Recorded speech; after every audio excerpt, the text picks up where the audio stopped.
होते हैं जो बेटा देते वक्त बेटे की कीमत महसूस करते हैं, जो कहते हैं मुझे 10 लाख कैश चाहिए, 20 लाख कैश चाहिए, जहेज में ये लिस्ट है, खाने की ये लिस्ट, गाड़ी ये वाली चाहिए। मैं कहता हूँ कुत्तो, तुमसे बेहतर तो वो तेली वाला फकीर होता है जो खुद मांगता है मगर किसी को खुद भिखारी नहीं बनाया। ऐसे भिखारी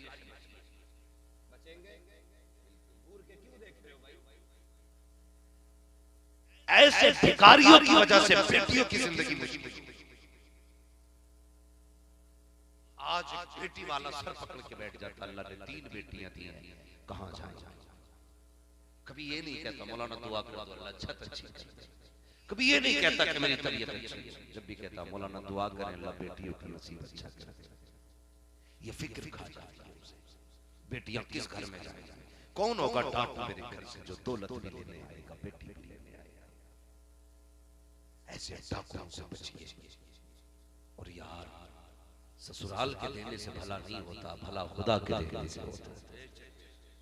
यही अकीदा ना, किसके देने से भला होता है, किसके देने से, खुदा के। और ससुर के देने से कितने लोग मांगेंगे बताएं जरा, नहीं मांगेगा कोई। ये वही बोल रहे हैं जिनकी हो गई है।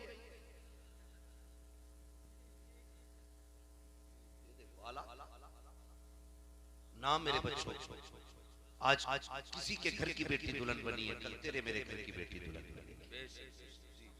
अगर चाहते हो कि तुम्हारी बेटियों के नसीब अच्छे हो ना, तो दूसरे की बेटियों को अच्छा रखा, अल्लाह तुम्हारी बेटियों की नसीब अच्छे करे।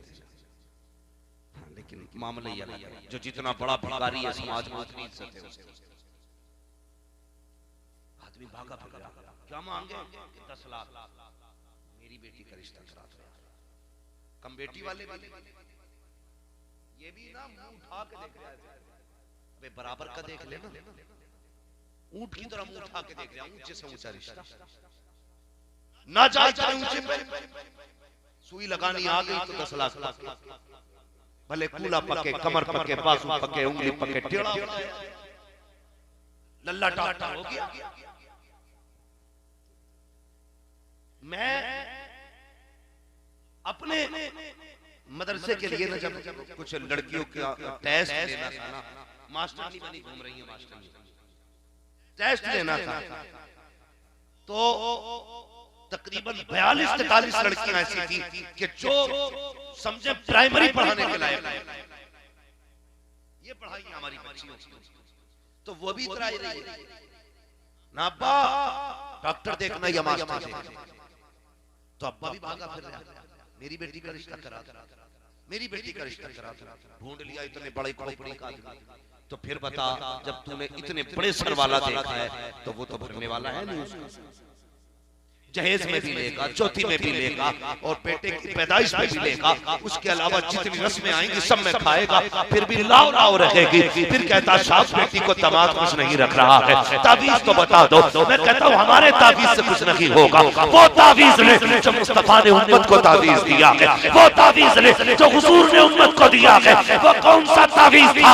आका चाहते तो बेटी का रिश्ता बड़े से बड़े शहजादे से कर देते, लेकिन नहीं, गरीब अली से किया था और बताया था लोगों जब भी रिश्ते तलाश करो तो खुद से बड़े मत देखना, जब भी रिश्ते देखा करो बराबर के रिश्ते देखो।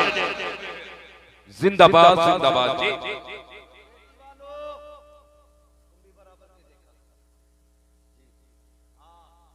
बराबर के देखा करो यार, नहीं मानते चलो तुम्हारी बेटी को गाड़ी में नहीं बैठा सकता गरीब दामाद, लेकिन रोने भी नहीं देगा, रोने भी कभी तुम्हें अफसोस भी नहीं, मगर हम तो अच्छे चक्कर में कुएं में जाके तो इन भिखारियों से बचेंगे इंशाअल्लाह। बोलो बचोगे, क्यों नहीं बोल रहे भाई, सारे बोलो इंशाअल्लाह। और ये जो नासूर है ना चचा मियां, अगर ये बंद नहीं हुआ तो हमारी कौम को तबाही से कोई नहीं बचा सकता। सबसे बड़ा नासूर बेटियों की नसीब से, सबसे बड़ा नासूर। बेटी वाला अपनी मर्जी से पूरा घर उठा के दे दे, उसकी मर्जी, मगर डिमांड मांग रहा है। एक बेटी को पालना कितना मुश्किल होता है, कितना मुश्किल होता है। जाओ कभी मजदूरों को, और हम में अक्सर लोग मजदूर तबके के लोग, खेती किसाने वाले लोग, मैं कई बापों को जानता हूँ, देखता भी, पैर में उनके जूते में तो पैबंद होता है, लेकिन बेटी के कपड़े में पैबंद नहीं लगते। ये नाज होते बेटे, ये नखरे उठाते बाप। भाई अपनी टोपी 10 साल निकालने के लिए घूम रहा है, लेकिन बेटी के सर पे फटा दुपट्टा नहीं आने देता। तुम नहीं जानते, सबको इस वक्त महंगाई के दौर में पैसे की जरूरत है, लेकिन कोई बाप बेटी से पड़ोस के घर में बर्तन नहीं धुलवाता, कोई बाप पड़ोस में बेटी से काम नहीं कराता। वो कहता बेटी हर तुम उठा लूंगा, लेकिन तुम घर से कदम न निकालना। कितनी प्यार से बेटी को बाप पालता है। उसके बाद जब उस बाप से कहा जाता है क्या दोगे बेटी की निकाह के वक्त, तो कलेजा जाता है बाप का, कलेजा जाता है। वो सोचता मालिक की बेटियां बोझ हो, और हमारा समाज कभी अपने आप को नहीं देखता, दूसरों को जलील करता। अगर बेटी जवान होने लगे तो कहते हैं कि डिमांड है हमारी 10 लाख चाहिए। गरीब बाप 10 लाख ना दे पाए तो कहते हैं देखो तो घर में हाथी पाल रखे। और भाई अगर बुढ़ापा आए तो कहते हैं बेगैरत बाप था, बेटी को रुखसत न कर सका। कयामत के दिन इसका हिसाब तुझसे लिया जाएगा, बेटी के बाप से नहीं, तुझसे। इसलिए कि तेरी खुराफात की वजह से एक बाप की बेटी बाप की दहलीज में बैठी है। हर शख्स को बेटी प्यारी है, तो यार दूसरे की बेटी प्यारी क्यों नहीं होती? और एक से एक बड़ा इब्लीस पड़ा है, एक से एक बड़ा, सारे काम हो। डिमांड की कुछ नहीं है, जो दोगे वो तुम्हारी मर्जी। क्या चाहिए? कुछ नहीं। 8 दिन पहले खबर आती है जनाब अगर बारात लानी है ना तो ये हमने रकम लिखी है, इस रकम का इंतजाम कर दीजिए, तब हम बारात लेकर के आएंगे। जब इस तरह की तहरीरें या फोन या मैसेज बाप के पास पहुंचता है, बाप गर्दन झुका के बैठ जाया करता है। अल्लाह अकबर, बेटी बेटी होती है, बाप के चेहरे पे पढ़ लिया करती है आज बेटे बाप को किस दुख ने सताया है। बैठ के कहती है अब्बा क्या बात है, आज तूने रोटी नहीं खाई है, आज मैंने देखा लुक़मे तेरे हलक से नहीं उतर रहे थे। अब्बा बता तो सकी किस चीज ने कम ज़दा किया है, किस बात ने सताया है। बाप टालना चाहता है नहीं बेटी कोई बात नहीं है, लेकिन बेटी कहती बाप बता तो सकी। जब बाप की आंख में आंसू आते हैं, बेटी दुपट्टे से पूछ कर कहती बाबा बता तो सकी, जिंदगी लौटा दूंगी तेरे नाम पे, लेकिन तेरी आंख में आंसू नहीं आने दूंगी। यार ये बेटी हुआ करती है जब बाप आंसू आंख में भर के कहता है ए बेटी आज हमारे समधी ने खबर भेजी है 10 लाख का इंतजाम करो वरना बारात नहीं आएगी। बेटी कहती बाबा मुझे उस घर में दुल्हन बन के नहीं जाना है जहाँ बेटी के सौदे किए जाते हैं। तब बाप कहता है बेटी काट कट चुके हैं, खबर फैल चुकी है, अगर बारात नहीं आई हम समाज को क्या मुंह दिखाएंगे। और यार बाप मजबूर होता है, फिर मकान बेच करके रकम पूरी की जाती है, किडनी बेच करके रकम पूरी की जाती है, ब्लड डोनेट करके रकम पूरी की जाती है। हाँ हाँ मेरी कौम तुझे क्या लगता है तारीफ चौराहे पे होती है, बना की बहू देखो कितना जहेज लेकर के आई है, उसके आंगन में जगह रखी है, अगर तूने मुंह से मांग के लिया है तो ये जहेज नहीं है, जहन्नम का ईंधन है जो तेरे घर में रखा है, ये जहन्नम की आग है। और यार ये चर्चे 4 दिन में मिट जाएंगे, लेकिन जो गरीब के घर पर पसीने से लिखी दास्तान है वो कयामत में पढ़ के सुनाई जाएगी। और उस वक्त तक अल्लाह बख्शेगा नहीं जब से तुझसे 1 रुपए का वो हिसाब नहीं। नारे तकबीर, नारे रिसालत, मसलके आला हज़रत जिंदाबाद। खत्म करो यार इस तमाशे और एक ही सफ में खड़े हो गए महमूद हो, ना कोई बंदा रहा ना कोई बंदा। हाँ तवज्जो है आप सके तो नहीं है। देखो अगर कोई बुजुर्ग उठ के जाए तो रोकना मना, इस उम्र में कई परेशानी। अल्लाह आपको सलामत रखे, वक्त काफी हो चुका है, बस सुने मेरी, करेंगे इंशाअल्लाह अमल इस बात। खत्म करेंगे ये बीमारी इंशाअल्लाह। तो ऐसे फकीरों से बचें। बेटी उसे दो जो खुदा से भी डरता हो, मुस्तफा से भी डरता हो। जिसके दिल में खुदा रसूल का डर होगा वो तुम्हारी बेटी को डराएगा नहीं। ये बात फाइल। तो फकीर बैठा था दरवाजे, कहां बैठा था? दरवाजे जो है ना, बोले तो नहीं, ये भी बात मस्जिद के दरवाजे पे फकीर। तो जो दिल्ली की जामा मस्जिद है ना, वो एक तारीखी मस्जिद है। अपने तो अपने पराई भी देख लिया, खैर भी देखने आते। उस मस्जिद को ना एक अंग्रेज देखने के लिए आया, संडे का दिन था, आ गया। तो जब गुजरने लगा ना, तो ये मुसलमान जो बैठा था, इसने हाथ डाला। अंग्रेज ने जो पर्स निकाला, जेब से कुछ पैसे दिए और तेजी से आगे बढ़ने लगा। पर्स रखना चाहा, पैंट वो वाली पैंट थी जिसको देख के लगता पता नहीं ये घुस के सिलवाई है या सिलवा के घुसा है। बहुत टाइट, वो गिर गया, वो तो चला गया। लेकिन इस मुसलमान ने उठाया, रख लिया, सोचने लगा जब इधर से आएगा ना तो मैं दे दूंगा। लेकिन वो दूसरे दरवाजे से निकल गया, उसके पास नहीं आया। तो यहाँ से अंग्रेज देख के वापस गया, अपने घर पहुंचा। बीवी ने पूछा इतनी लेट हो गई, कहाँ हो गए थे? उसने कहा मुसलमानों की मस्जिद देखने गया था। किसकी?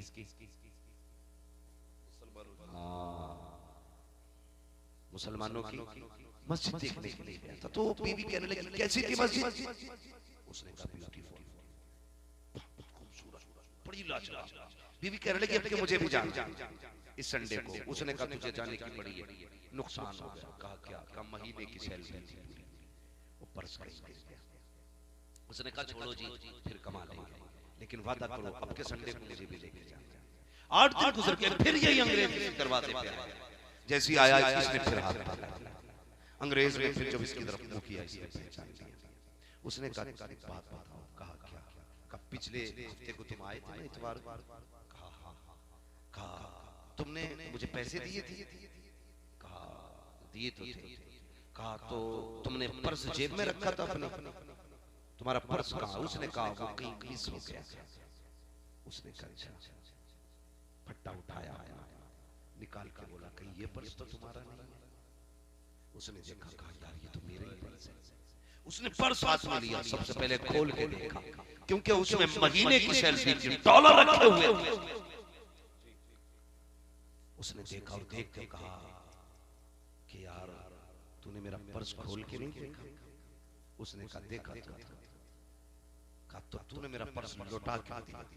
इसमें इतने पैसे थे, अगर तू चाहता तो आलीशान मकान बना के बिजनेस कर सकता, लेकिन तू ये बता तूने चुराया नहीं। उसने कहा यार कैसे चुरा सकता हूं, मैं हुजूर का गुलाम, मैं हुजूर का गुलाम।